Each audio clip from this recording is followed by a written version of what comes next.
आपल्यासोबत जितेंद्र आव्हाड आहेत सर. आज काय सांगणार? आज ईएम विरोधात रॅली काढतायत मोठी, काय सांगणार?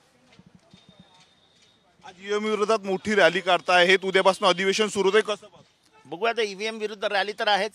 ईव्हीएमच्या विरोधात लढावं लागेल, कारण का ह्याच्यानंतर येणारे एक नेशन वन नेशन वन इलेक्शनमध्ये जर ईव्हीएम असेल आणि तर मग ह्या देशाच्या लोकशाही आणि या देशाच्या अस्तित्वालाच धोका आहे. याद्या जाहीर झालेल्या आहेत, नव्या चेहऱ्यांना भाजपने संधी दिली, कसं?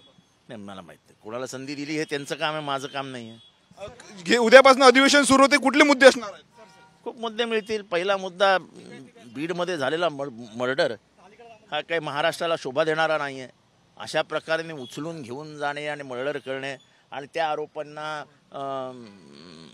पूर्ण राजश्रय मिळणं हे शोभा देणारं नाही. एक शेवटला प्रश्न, धनंजय मुंडेंना मंत्रिपद देऊ नका असं बोललं जात आहे, महायुतीतलेच काही लोक. बघा, त्यांना कोण देणार आहे, काय देणार आहे, ह्याच्याशी आम्हाला काही घेणं देणं नाही आहे. प्रश्न हा आहे की महाराष्ट्राचे राजकीय संस्कार जिवंत ठेवायचे आहेत की नाही.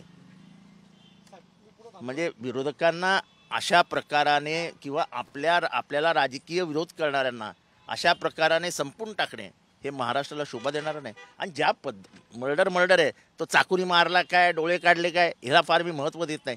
पण एखाद्याचा जीव घेणं हे अजिबात योग्य नाही.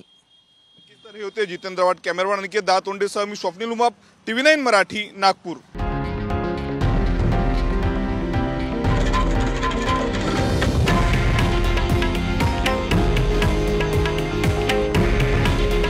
हे आहे देशातील नंबर 1 न्यूज नेटवर्क आणि आपण पाहत आहात TV9 मराठी.